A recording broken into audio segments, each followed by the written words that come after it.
bawa air galon dari Sendang Ontrowulan, bawa air galon buat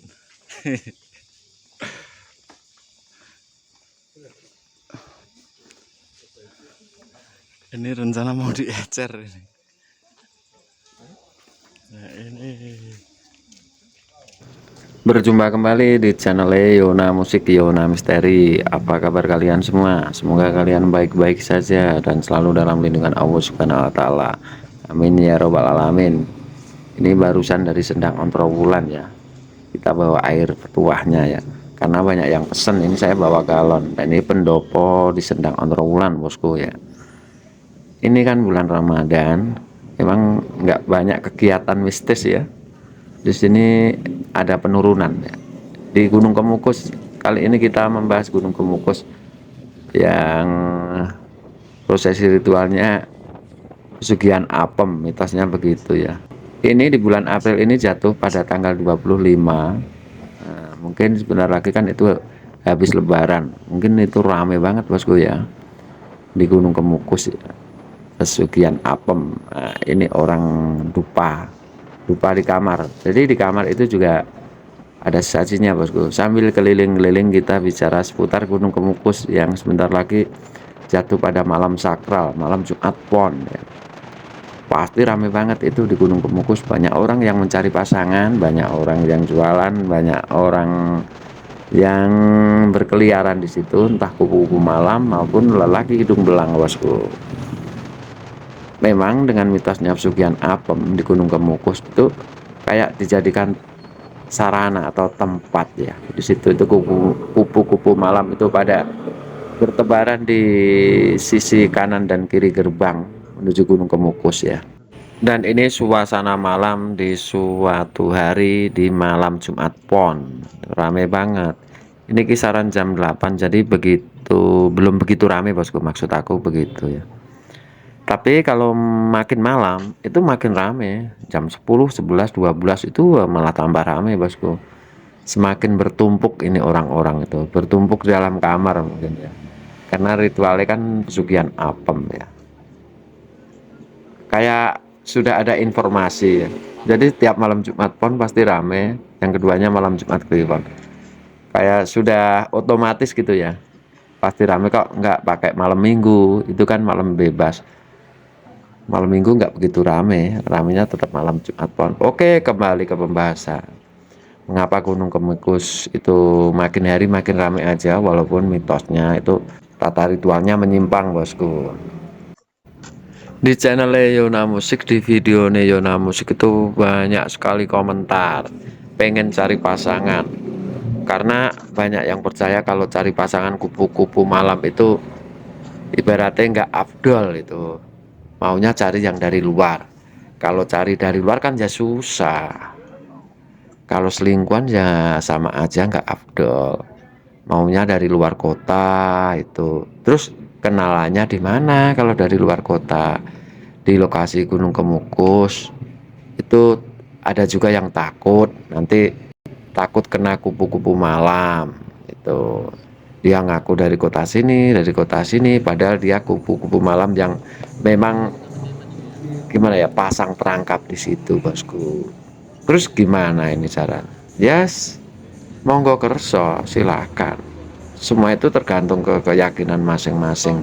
Dan ini pintu masuk menuju arah Gunung Kemukus ya. Ada kayak kerucut gunung itu. Sekedar informasi yang belum tahu, di Gunung Kemukus itu merupakan makam Pangeran Samudro dan Ibu Ontrowulan. Yang bersemayam di situ itu Pangeran Samudro dan Ibu Ontrowulan. Mengapa sampai sekarang terkenal dengan mitos pesugihan wik-wik atau pesugihan apem? Sedikit cerita historinya begini bosku. Kalau dulu itu pada masa kerajaan ya, waktu itu kerajaan, itu Pangeran Samudro itu adalah putra dari kerajaan Mataram ya, kalau nggak salah Raden Patah. Pada waktu penyebaran agama Islam, dia memang ditugaskan untuk menyebar agama Islam ke wilayah seputaran Gunung Lawu, lereng Gunung Lawu. Tapi di tengah perjalanan itu sakit. Beliau Pangeran Samudra itu sakit. Akhirnya dia beristirahat di Gunung Kemukus ya, sekarang ini ya, di Gunung Kemukus. Dan disitulah tersebar kabar sampai ke kerajaan. Dan pada waktu itu Ibu Ontrowulan yang merupakan istri dari Raden Patah, selir lah istilahnya, selir. Dia Ibu Ontrowulan itu sakti, beliau Ibu Ontrowulan itu sakti. Mendengar kabar itu langsung dia pergi ke Gunung Kemukus. Entah mengapa Ibu Ontrowulan itu begitu perhatian dan sayang banget dengan beliau Pangeran Samudro. Setelah sampai ke lokasi, ke Gunung Kemukus, namanya sudah lama nggak bertemu, dan pada waktu bertemu beliau Ibu Ontrowulan bertemu Pangeran Samudro itu dalam keadaan sakit. Setelah dalam keadaan sakit, akhirnya mungkin berpelukan atau gimana, saya juga kurang paham, dari istilahnya begitu. Nah, pada waktu itu saat berpelukan itu ada warga yang melihat, warga sekitar Gunung Kemukus itu melihat. Dan disitulah waktu itu mungkin ada pandangan yang istilahnya punya penilaian negatif kalau itu dia mau berhubungan, padahal dia kan ibu dan anak, bisa dikatakan hubungan terlarang. Setelah itu dari warga penduduk sekitar itu akhirnya katalah marah atau ngerobyok lah, ngerobyok digerobyok itu, terus akhirnya meninggal. Beliau Pangeran Samudro meninggal bersama Ibu Ontrowulan di situ dan disemayamkan di Gunung Kemukus dalam satu liang lahat.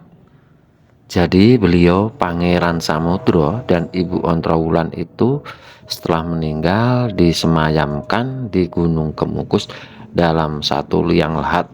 Dan logikanya ada benernya juga, masalahnya kan makam yang ada di Gunung Kemukus itu besar banget ya, nggak kayak makam-makam lainnya, modelnya besar. Jadi kalau dua orang itu ada kemungkinan ada benernya begitu bosku ya.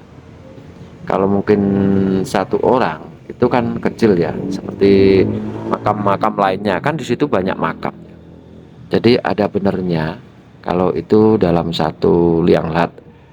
Biar nggak penasaran, coba nanti Anda ngobrol-ngobrol atau lihat-lihat sejarah seputar Gunung Kemukus bosku ya. Dan akhirnya tersebar kabar kalau ada hubungan terlarang antara seorang ibu dan seorang anak.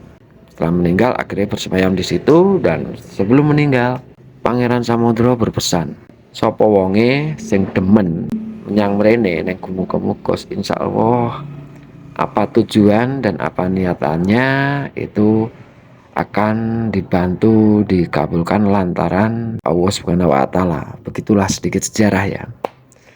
Akhirnya lambat laun kabar tersebut dan banyak orang yang datang ke situ bosku. Datang ke situ dengan melakukan hubungan. Ya, ceritanya begini, ada ceritanya itu semakin menyebar itu ada seorang peziarah ke sana, seorang perempuan, dan di lain hari itu ada peziarah laki-laki. Akhirnya ngobrol-ngobrol, setelah ngobrol-ngobrol dia bicara seputar masalah kehidupannya yang terhimpit utang, kendala ekonomi. Keduanya ngobrol-ngobrol, akhirnya sepakat berdua dan melakukan hubungan. Karena dari storynya Pangeran Samudro itu punya hubungan terlarang dan tersebar karena kedua pasangan ibu dan bapak itu akhirnya kaya raya. Begitulah sedikit cerita. Sampai sekarang mitosnya itu melegenda ya, kalau Pangeran Samudro itu punya hubungan terlarang. Bahkan dari pihak Kabupaten Pemda Kabupaten Sragen meluruskan kalau hubungan itu memang hoak, hubungan itu nggak ada. Pangeran Samudra itu seorang penyebar agama Islam, jadi nggak ada hubungan terlarang. Walaupun sudah diluruhkan dari pihak Kuncen, dari pihak warga setempat, dari pihak pemerintah, Pemda lah maksudnya, itu sampai sekarang masih ramai dan masih percaya kalau kita melakukan hubungan pesugihan apem itu kita akan punya solusi, mendapatkan solusi dan bisa terlepas dari jeratan ekonomi yang menghimpit, istilahnya menjadi kaya raya. Itulah sedikit cerita bosku seputar Gunung Kemukus yang terkenal dengan pesugihan apem. Itulah sedikit cerita seputar histori Gunung Kemukus sampai dengan pesugihan apem, sampai dengan hubungan terlarang antara Pangeran Samudra dengan Ibu Ontrowulan. Semoga video ini bermanfaat dan menambah wawasan Anda. Salam budaya kearifan lokal dari Yona Musik Yona Misteri ucapkan Assalamualaikum warahmatullahi wabarakatuh.